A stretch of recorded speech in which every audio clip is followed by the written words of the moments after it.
Do your homework. Go to sleep. Eat your food. Don't talk to me. Don't stay up late. Did you spot a pattern in these sentences? If you spotted that some sentences were commands and other sentences were a prohibition, then you are correct. In this lesson, that is exactly what we will be covering. Alhamdulillah, wassalatu wassalamu ala rasulillah, wa ala alihi wa ashabihi ajma'in, amma ba'd. This is lesson number 9 from the 10 lessons that we will be covering. In this lesson, we will look at how to give a command for an action and how to prohibit an action. In order to be able to create sentences of command and sentences of prohibition, it's important that you have watched and understood lesson number 7, as I will be using lesson number 7 as a foundation for this lesson. If you have a good understanding of present tense and what I've covered in lesson number 7, this lesson will be very easy to understand. Let us begin by clearing the concept that we will be learning using some examples. When we are talking about a command sentence, it is a sentence in which we are commanding somebody to do something. So for example, do your homework, complete your assignment, help your mother. In all of these examples, a command or an order is being given. On the other hand, if we were to say don't talk, don't stay out late, don't eat junk food. In all of these examples, there is a prohibition, a command of negation where we are telling somebody not to do something. So we are stopping somebody from saying or doing something. This is what is meant by a command and what is meant by a prohibition. In Arabic, the command is known as amr and a prohibition in Arabic is known as nahi. Now, when you are commanding somebody positively or negatively, meaning you're commanding them to do something or not to do something, you can only give the command in present tense and it can only be given to people that are right in front of you. This makes the learning process very easy as you only need to focus on second person from the chart that I've used previously. So if you refer to the chart which I used for present tense, يفعل يفعلان يفعلون, starting with third person, moving into second person and then moving into first person, we will first look at how to tell somebody not to do something. So in order to create a prohibitive command, first and foremost, you add a la at the beginning of the verb.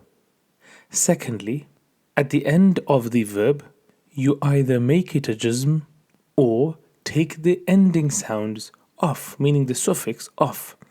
Let's take a look at what the second person is. The second person is تفعل تفعلان تفعلون تفعلين تفعلان تفعلن. In these verbs, instead of تفعل, it will be لا تفعل. تفعل becomes تفعل. تفعلان, the ni gets taken off and it becomes لا تفعلا. Then تفعلون becomes لا تفعلوا.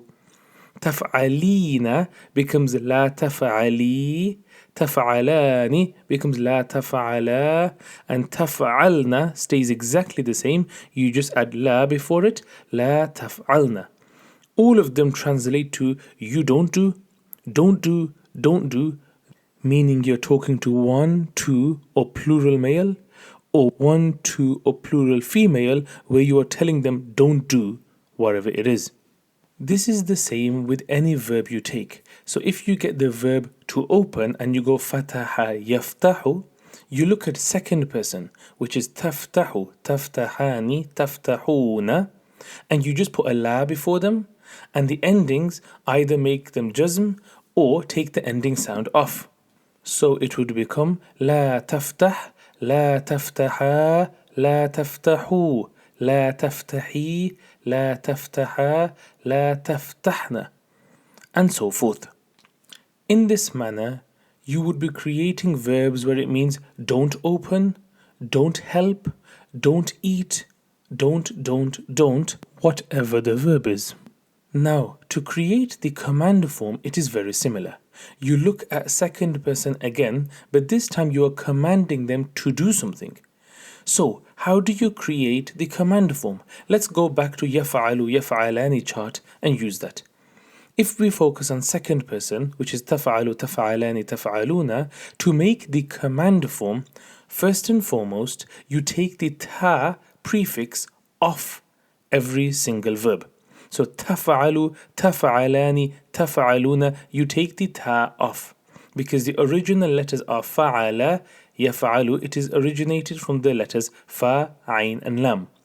Once you take the ta off, the difficulty is that the fa has a jazm on it, meaning it is difficult to pronounce it. Taf'alu now sounds like f'alu. Taf'alani sounds like f'alani. Now, because it is difficult to read a word or start a word off with the fa with the jazm immediately, we put an alif before it. This alif is actually called Hamzatul Wasl, but here we are just going to call it an alif where we are using it to help us ease our pronunciation. So instead of saying tafa'alu, which becomes fa'al, we will add an alif before it and we will read it ifa'al, ifa'ala, ifa'alu, ifa'ali, ifa'ala, ifa'alna. And this means do. Both of you guys do it. All of you guys do it. You to a lady, you do it. Both of you do it. All of you do it. And these are commands which are an order or an instruction where you're commanding somebody to do something. Let's say if you wanted to give somebody the command of listening. So you would say listen, as in you listen, or both of you listen, or all of you listen. So you would go back and find the verb in Arabic for listening, which is sami'a yasma'u. You get the word yasma'u in second person, which is tasma'u, tasma'ani, tasma'una. And simple, first and foremost, take the ta off. If the word is difficult to pronounce, then add an alif before it and read isma', isma'a, isma'u, isma'i, isma'a, isma'na. All of these translate to listen. Both of you listen. All of you listen. And this is how the command form is created. I will do one more example with a different verb just to raise a question. This time we will use the verb kataba yaktubu, meaning to write, and we're going to give the command write, or both of you write, all of you write. So when we try to create the verb from kataba yaktubu, we use taktubu, taktubani, taktubuna, second person, take the ta off, add an alif before it, and we say uktub, uktuba, uktubu, uktubi, uktuba, uktubna. Now the question arises, how come previously we gave the alif a kasra, isma', if'al, but here we've given the alif a dhamma and we are saying uktub instead of iktub. How do you know when to give it a fatha, when to give it a kasra, when to give it a dhamma? So, the method is very simple. All you do is look at the original letters of the verb. If the middle letter has a dhamma, then the alif will get a dhamma. If the middle letter has a kasra or a fatha, then the alif will get a kasra all the time. This is the general rule, and this is how the command form is created. Let me take you back and show you the examples again, just so that this concept makes sense. Let's go with fa'ala yaf'alu. In yaf'ala yaf'alu, my middle letter is fa'ala. The middle letter is ain. So when I was looking at taf'alu, taf'alani in second person, I focus on the ain and I see that the ain has a fatha. This means that when I add an alif before it, fatha and kasra equals a kasra at the beginning. That's why I said if'al, if'ala, if'alu. Let's take the example of fataha yaftahu. The original letter for opening is fataha.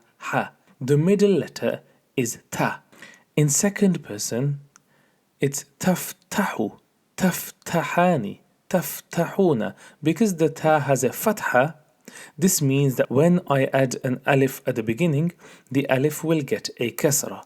So it'll be iftah, iftaha, iftahu.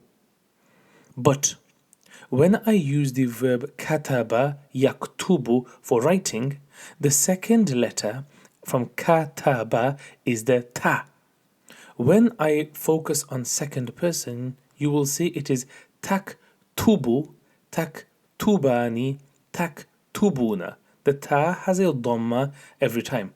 Because taktubu, the ta has a dhamma, the alif at the beginning will also get a dhamma.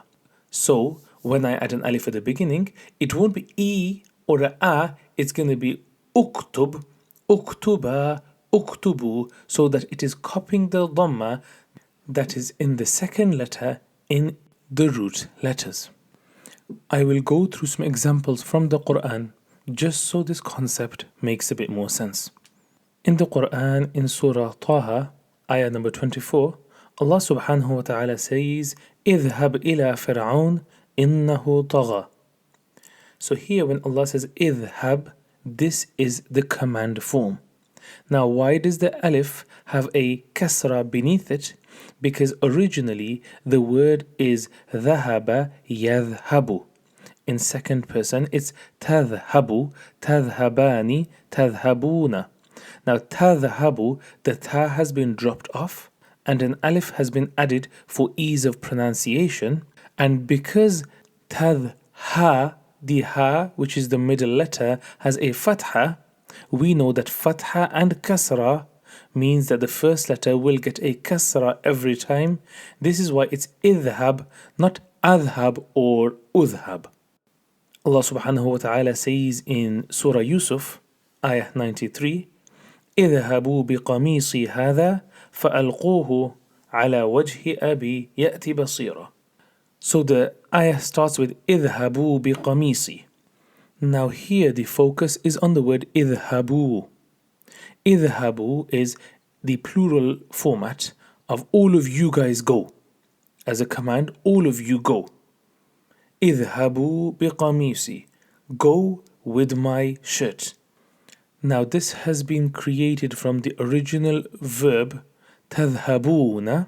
The ta was removed, the alif was put in its place, and once the alif was in its place, the suffix at the end was removed. So اذهبون became اذهبوا and gives the meaning of command, meaning go, meaning all of you go with my shirt. We will look at an example of a prohibition in the Quran.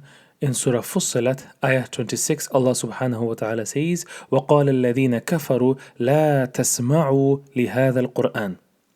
Here, وَقَالَ الَّذِينَ كَفَرُوا, and those who disbelieve say, لَا تَسْمَعُوا, don't listen, meaning all of you guys don't listen, لِهَذَا الْقُرْآنِ, to this Quran. Now they are commanding in a negative format, where they're not saying listen, but rather they are saying do not listen. لا تسمعوا. Now this was originally تسمعون, but because of the la at the beginning, تسمعون became لا تسمعوا, means don't listen. لهذا القرآن. Now, before we finish this lesson, I'd like you to know that in the description below, I will include new vocabulary and exercises for you to practice. Also, there will be supporting notes referring to things that I've taught during this lesson. As always, if there is anything you haven't understood or any questions you have, feel free to contact me and I will get back to answering each and every one of your questions. I pray you have enjoyed this lesson and this lesson was of benefit to you. Jazakumullah khair for watching and listening. Assalamu alaikum wa rahmatullahi wa barakatuh.